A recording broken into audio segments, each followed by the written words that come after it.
All right, welcome guys to Coach's Corner, the best part of this stream. There's nothing better than Coach's Corner and learning something new, having some fun, and just really expanding your mind to the many things we've learned over the years playing this game. But this Coach's Corner, it will be a nice little quick one, really linked to my blog. A lot of the Coach's Corners will be linked to my blog directly. For those of you that don't know what it is SpartySmallwood.com. Check it out, read it. It's fantastic. We'll start it up again, keep things consistent, nice long story time with blogs and lots of little advice here as well. Loyalty and Bad Apple sounds like your kind of stream. It sure is, Oaf. It sure is. What a great time we had at the wedding. My wedding. That's right. I'm back and married. Fantastic. To my wife. She's awesome. So with Coach's Corner, with this one with Loyalty and Bad Apples, I want to start off with a bit of a story. And I've told this story a number of times on my stream. You guys have heard it. This story particularly has to go back to Burning Crusade. Now, many, many years ago, and you guys are going to see me flying around here doing my candy stuff here. Many, many years ago, 2006, 2007, we were raiding Black Temple. And Black Temple was a fairly, great raid tier. Lots of mechanics, lots of personal accountability, clicking little magenta shells to interrupts on a reliquary, to shadow resist gear and all that other fun stuff. So, it was a fun time. It was at the time where even I tanked for some of the last bosses. I did tank Illidan as well. And back during that time, we had an awesome raid leader by the name of Rootleaf. Now, Rootleaf, he came to my wedding as well. He flew all the way from Tennessee. He's a fantastic dude. Now, I've known him since when? He's been in the guild since Vanilla Zul'Gurub on PTR, so sometime 2005. He's been with us for a long-ass time. And, eventually got himself to raid leader because, he had that leadership role, doctor in real life, he's a good guy. And he's always very calm and collected, very soft-spoken, just a genuinely nice guy that absolutely everybody loves. Just amazing dude. And Rootleaf raid led for us from, AQ40, some Blacking Lair a little bit. It was mostly me back then, did some Nax as well. And then going into Burning Crusade, he did quite a bit as well. Now again, fantastic guy. Like, he was the good cop. When you have a good cop and a bad cop, he was the good cop. Super calm, collect, like a NASA operator. That calm voice that you always hear. So we're farming Black Temple for a number of weeks. Getting ready for Sunwell and that Sunwell patch to hit. We're killing bosses, collecting loot, trialing apps, and having a pretty damn good time. And Black Temple was a bit of a rough moment because we had roster issues and we had a skeleton crew running Black Temple. We had 25 people or so exactly on my main roster, and those guys were the only guys. Like, if somebody was missing, we'd be screwed. We'd have 24 people in the raid. Yeah, because 24 people at the time. Rootleaf was one of our guys, and we just, we were clearing stuff, trying to get new apps, get things going. And when you're farming Black Temple, and for those of you that have, farmed Black Temple, you still farm it for one reason, it's the Warglaives, right? Everybody wants those damn Warglaives, and those Warglaives were crazy OP back then. They were damn OP. Now, Rootleaf, showing his loyalty, showing everything, over the years, we knew where the Warglaives would go. Pretty much everybody knew and wanted the Warglaives to go in one certain direction, because he was, not only a great guy, but a fantastic player and a great lead. Like, you can't say a single bad thing about Rootleaf. People may bitch about me and my raid leading and all that other, shit, but Rootleaf was such a great guy, and he still is such a great guy. So we're farming Black Temple, and of course the inevitable happens. Warglaives drop. Except this is the one time Rootleaf is not in the raid. The one time. Shit, right? So, of course, Murphy's Law, and, who do we give it to? Well, it's, once are the Warglaives, it's fine, it's not both sets, obviously, right? So, we give it to our highest DPS player at the time, which was Aloris. Now, Aloris, fairly, young kid, was with us since around AQ40, great DPS, for the most part, like a great single-target DPS, or still, a fairly young, immature kid, and by young, immature, I mean, like, late teens, and this is when the guild was, just a few years old. So, we had to give it to him, right? We give it to our next logical DPS, what is best for the guild, right? So he's got our first, first half of the Warglaves. Now, a couple months later, as Sunwell is coming upon us, we're doing PTR testing. We know, fights like Brutalis, which are Patchwork 2.0. We know a lot of the encounters, what they're going to be like in terms of gear and gear requirement and coordination, that kind of stuff. And of course, as the universe would like to screw with us some more, and we're still farming Black Temple, the Warglaive drops again. But this time, Rootleaf is in the raid. And it is the opposite Warglaive to the one that already dropped. So we gave one half of the Warglaive to Aloris, and now our fearless raid lead, good guy, Rootleaf, is in the raid as well. Do we now give the opposite set to Rootleaf, or do we finish Aloris' set? Right? You give it to the guy that is most deserving, and of course we've run a loot council system for, a decade. And everybody knew how OP those Warglaives were and how OP they're going to, or how necessary they're going to be for a lot of Sunwell progression. So who do you give it to? Do you give it to, the young kid, and you guys know kids, to finish off his Warglaive set? Is that going to help the guild the most in terms of progression, in terms of that kind of stuff? Or do you give it to the guy that really should get it, right? Rootleaf. Right? What do people think on stream? Well, we'll give it to Aloris, give it to Rootleaf. Rootleaf's such a great guy. Well, we wanted to force the loot council. I remember talking to all of them, like, we should give it to Rootleaf, and Rootleaf's part of the loot council too. He's like, no, guys. As much as I appreciate the sentiment, as much as I, really appreciate you guys wanting to give me the Warglaive, what's best for the guild is completing the Warglaive set. That's going to help our DPS going to Sunwell. Give the other Warglaive to Aloris. Not only is this friggin' guy super nice and like a great player, but he's very selfless too, right? Very, very selfless. And so we finish Aloris' set. And then Aloris proceeds to, top the meters, do really well. The pragmatic standpoint is, upgrade your guild, right? Yeah, give it to Aloris, he's a great guy. And, you do what you can to help the guild, right? That's what, a majority of guilds would do. And that's, that was for the most part the right decision. Now, what happens? Well, months later, we're working on Sunwell. Now, we've killed Brutalis thanks to the Warglaive set, so that decision was the right one, because the DPS requirement of Brutalis was so high, and it was such a tightly tuned encounter that you needed to push as much DPS as you could. The Warglaives helped us with Kalecgos, with Felmist, with Brutalis, with the twin little biatches, and then we were off to Muru. Muru, the Guild Destroyer. Now, this was a boss that required, and many of you guys haven't done this boss, but this was a boss that required perfection from your raiders for 2 long phases. It was an encounter that required 3 tanks, and was it 3 tanks or 4 tanks? I can't remember what we had there. I think it was 4 tanks even.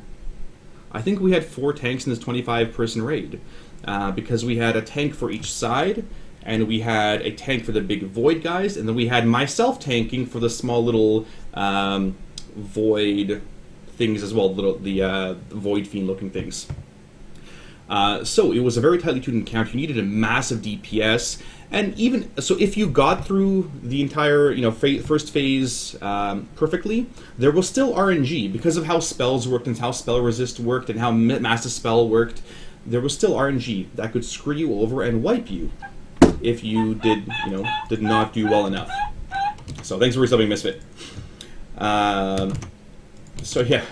Now, luckily, we haven't had a lot of those. I know a lot of you guys, when you guys were in Ice Crown, you had a lot of those people where they would get a Shadow Morn and then jump ship. We've never really had to deal with that much ever. We've had a pretty loyal player base for the most part.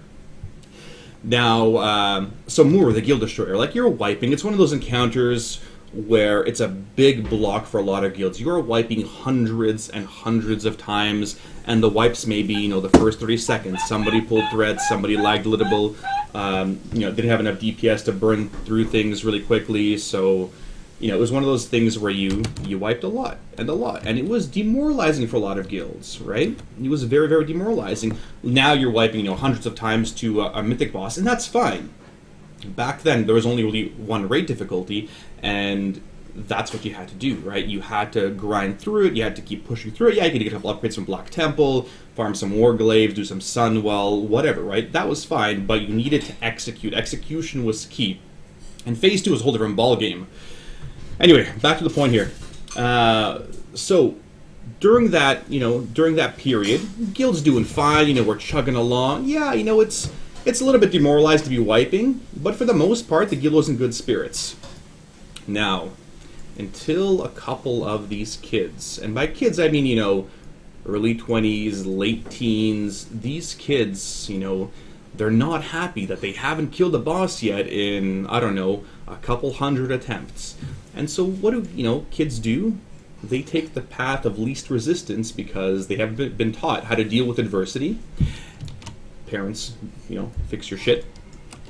And what happens? Well, a number of our players here, we had a warrior, a hunter, was a paladin? No, maybe not a paladin. Maybe it was a paladin too with a terrible name. And then, of course, our warglaives jump ship to, the next progressed guild, which is only a few weeks ahead of us in terms of progression, right? They burn all bridges. They cowardly leave, like a bunch of small-dicked cowards. They leave to join, the next couple of guilds or whatever. And so with that, we lose our warglaives. And you know what?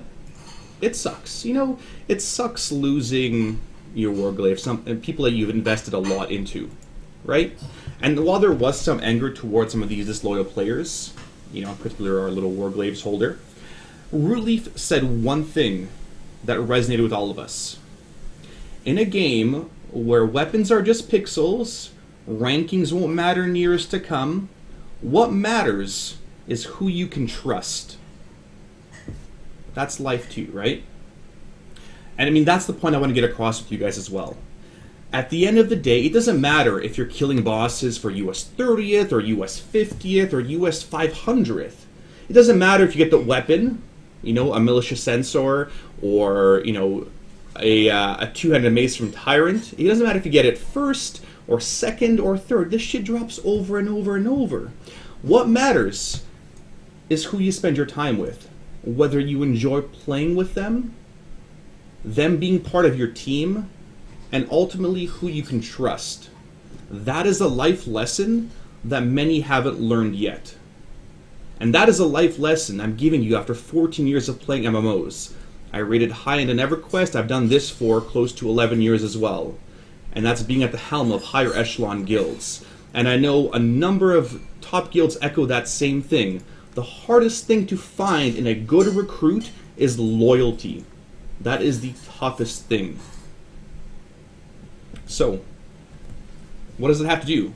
Well, you have a bad apple in your guild.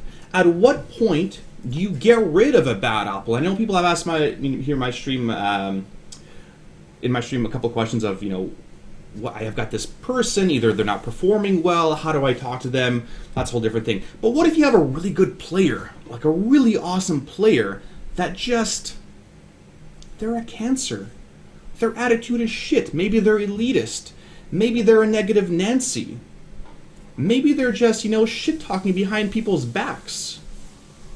At what point do you get rid of that person and just cut them loose?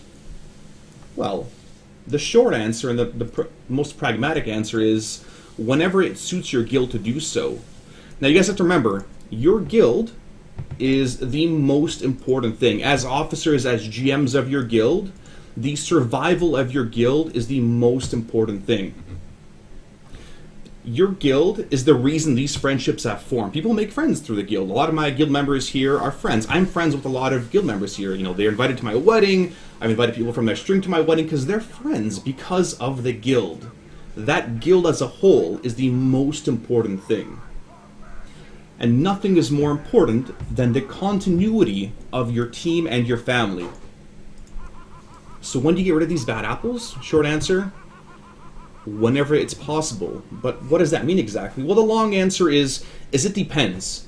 It depends on a number of different things. So if you're in a progression guild, like my guild, it depends. You have to juggle that, I've got this guy, which is a good player for my raid team. At the same time, they're just a little shit.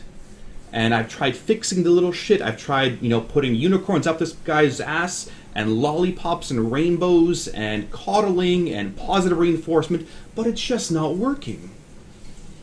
Right? If I get rid of this person now, it's going to hurt my raid team's progression.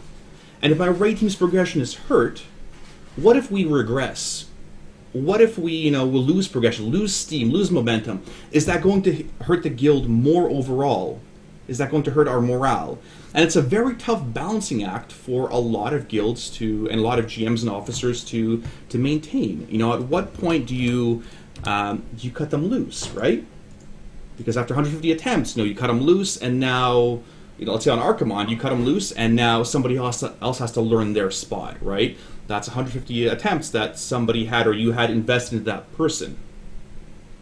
At the same time, maybe morale is going to improve, because in the first place, people don't enjoy raiding with that guy anyway, right? Why is he in your guild in the first place? Well, you know what? Some people, they go through the cracks. Like my guild in particular, we were very, very strict with who we recruit. We want to make sure we have the right personality of players before we recruit them. So it is a very tough balancing act to maintain, keeping the guild happy and the atmosphere happy and maintaining progression at that level of progression that you want, because there's a lot of, people to try to keep happy, right? And those people are on your raid team. So, where does that lead us? Well, again, does it matter? Well, here's the thing. If you can't, if you can't fix that person, and you've made your decision, I can't keep this person around, you may need to keep them around until you find a replacement for them. If the damage of them, that bad apple, being in your guild is not going to spoil everybody else, right? And it's extremely tough to be walking around eggshells around a player or not, a player that you're going to cut loose for the sake of progression. It's tough. Here's an example. I'm not going to use here. Who should I use? Who's in here? A couple of my raiders are in here. Lurchi, Ariana, Oath. Let's say all these guys are just amazing players, but they're just little shits and nobody wants to raid with them. My healers hate them because they keep making excuses for why they die. And it's like, oh, I didn't, get healed enough. Well, you're just full of shit. You stood in crap. That's why you died. Well, what's going to happen, right? What's going to happen at that point? You can replace them. You try to look for a replacement ASAP, but if you can keep them around to, keep progression going, you may need to do so. And that's, one of the secrets of doing it. But it's tough. It's tough to be walking around walking on eggshells around those people, and be careful what you say as a GM and an officer, because you got to keep them around for progression. And that is the only reason they're still around. It's tough. And I know, it sounds really shitty to almost be using players, but it's not, it's not a sense of just using them, using them, throwing them away. It's what is best for the guild. That's what it comes down to. If me personally, if I had to tear down every other guild on Storm Rage to make sure my guild survived, I would do that. I have no qualms about doing that, right? I might feel a little bit bad for some of the players, but my guild, again, survival of my guild is the most important thing.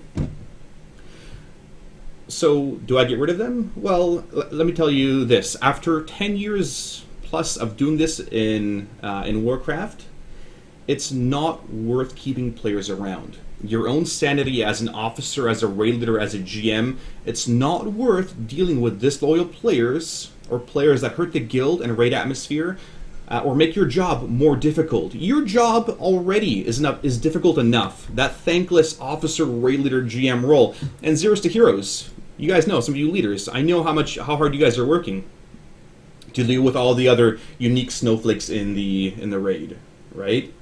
You know exactly how tough it is. Now, is it worth keeping them? No, it's not, right? It's totally not. Unless you're being unless you're playing this game for money and you're sponsored like some of the big guilds like Limit out there, right? You're getting gear or whatever. Does it matter if you kill a boss a week later, 2 weeks later, 3 weeks later? No, right? After years of doing this job, It's not important. And I'm telling you this from a guy that's got many realm firsts. We got world rankings, over the many, many years. We've done a fantastic job as a raiding guild, as a community guild, as a guild that has built an awesome reputation. Our ranking's important at the end of the day. Fuck, we killed Vesuvius back in Nax at something like, I don't know, US 40th. Does anybody remember those things? I just made that number up, but I'm sure it was around there. Does it really matter? No, it's the memories you make, the stories, right? That's what's most important. And I personally had to let go many applicants and full members in my guild because they didn't have the same core values that I want in my Death Jesters, or now Zeros to Heroes, right? Both guilds are my guilds. Whether it was top ferals, or warlocks, or hunters, or rets, or windwalkers, I had to let people go because they were not good for the health of my guild. And that is the most important thing. And while some of them are world-class players and, top parsing guys and just awesome guys to, that are great raiders, they're just not good team players. And that's what you need out of a player. You need the overall package, right? Unless you're recruiting somebody that's, a mercenary for one tier or expansion or whatever. For a guild to survive, you need those long-term players. And I've told you guys this many times on the stream, that no player, no matter how skilled, is worth hurting the health of your guild. No player at all. And that's one hard lesson that I've learned dealing with these handful of players, is don't keep them around long. The quicker you can replace them, get rid of them, the better. If you have an applicant in your guild that is a world-class DPS but a selfish person, or someone that can't admit their own faults or mistakes, cut them loose ASAP. If you have a player that's been around for a while but no longer fits with your guild's ideals, replace them as soon as possible. My one mistake, after dealing with this situation a couple times, is keeping these bad apples around for too long and them poisoning more of your delicious, red delicious Granny Smith Royal Gala apples that are just fantastic. Right? You have to be very, very careful around these kind of toxic people. Cut the weeds quick, because they'll come back and infect more. Don't make the same mistake I have of keeping some players around too long because you needed them for progression. It's not worth it. It's better to lose progress, it's better to regress a little bit, and have people have more fun than it is to keep those guys around. Loyalty is rare. If you find it, keep it. And I've told you guys this many times as well. Players can be taught to raid. Many of you guys, Zeros to Heroes, Death Jesters, you guys were noobs. You guys were just little, little turds. And you were molded into good players. But you know what the key thing was? You were good people. It is easy to teach somebody to mash buttons, to be situationally aware, to go through logs, to analyze their mistakes and improve and do keybinds and fix all those things. People cannot be taught personality or loyalty. Keep your guild, your team, and your family strong. That's it. And that's for today's Coach's Corner. Thanks a lot, guys. Now, if you guys have questions, stick around. I'll be around for a little bit more, and we'll go through that.